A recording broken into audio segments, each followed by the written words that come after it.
Welcome back everybody. Today we'll be discussing the relationship between Rey and Luke in The Last Jedi. We're not focusing on family ties or anything like that, but rather what kind of lasting effect will they leave on each other after spending what I presume will be a significant amount of time together on Ahch-to as Luke trains Rey. All rumors surrounding the film seem to suggest that Luke might be in a dark place when Rey finally meets him. Let's just take a look at these images here. Luke in this cave surrounded by darkness. We have him here from the behind the scenes trailer sitting in a large cabin with Rian Johnson. Doesn't seem like the happiest place to spend your time. He's even dressed as a hermit and he hasn't contacted family or friends for some time now. We have this image of what's most likely the ship he crashed on Ahch-to with, so he might not even have the necessary technology to send a distress call, and the rumored inhabitants of the island he's on are most likely technologically impaired. Luke may have made peace with the fact that he might spend the rest of his life on the island just as Yoda did on Dagobah, learning the ways of the Force from the artifacts he has acquired and seeking oneness, so that he eventually becomes a Force ghost himself. Along comes Rey with Anakin's lightsaber. She probably tells him of the events that have transpired. His nephew killed Han, she saw it with her own eyes. His sister needs him. Starkiller Base destroyed the Hosnian system and the First Order is on the move. Why hasn't he returned? He's needed more than ever. And it seems that Luke will not be interested, or at least he won't be at the beginning of the film. Now, he wants the Jedi Order to end, but we know he does train Rey in the ways of the Force. So, somehow, Rey convinces him to train her. Maybe it's because he senses in her huge potential and feels she must be guided lest she become a danger to herself or others. Maybe she simply refuses to leave and keeps pestering him until he accepts. Maybe it's a little bit of both. If Rey manages to convince Luke to train her, well, maybe she convinces him to change his outlook on things as well. Luke's battled against the pull of the dark side before, and he managed to step above the challenge.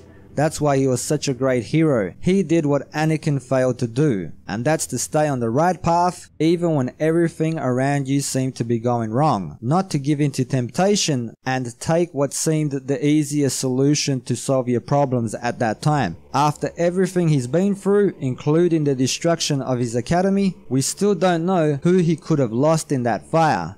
A wife, a child, close and dear friends. Another family member has fallen to the dark side with his nephew being seduced by Snoke. As powerful as Luke is, he's still human. How many hits can one man take before he starts to waver in his beliefs and starts questioning everything he once stood for? Now, Rey was originally rumored to be called Kira, but they ended up going with the name Rey. So, could her name be symbolic? Is she the ray of light Luke needs to pull him out of the darkness he currently finds himself in? Do they rub off on each other? Luke makes her more mature, forges her into a weapon and shows her the ways of the Force, guides her with her abilities and shares with her the large amount of knowledge he's acquired throughout the decades.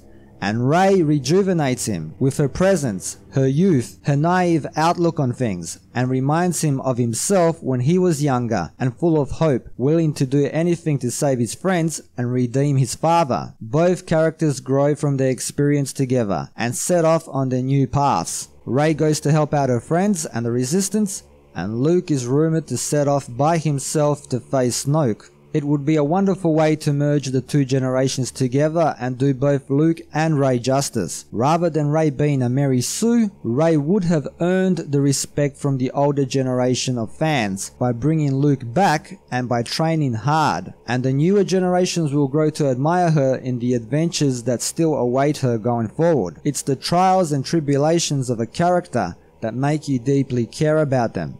And maybe The Force Awakens didn't have enough time to explore that, or J.J. Abrams was just too scared to do anything too different from the original trilogy. His job was just to set things up and hope for the best. So I hope you guys enjoyed today's video and my take on things. If you want to stay updated to everything new with the channel, hit that notification bell. Leave your thoughts about today's topic down below, and if you have a topic you'd like to see get covered or another popular franchise perhaps, hit me up on my Twitter page or leave a suggestion here, and don't forget to like, share, sub and all that good stuff. And until next time, see yous.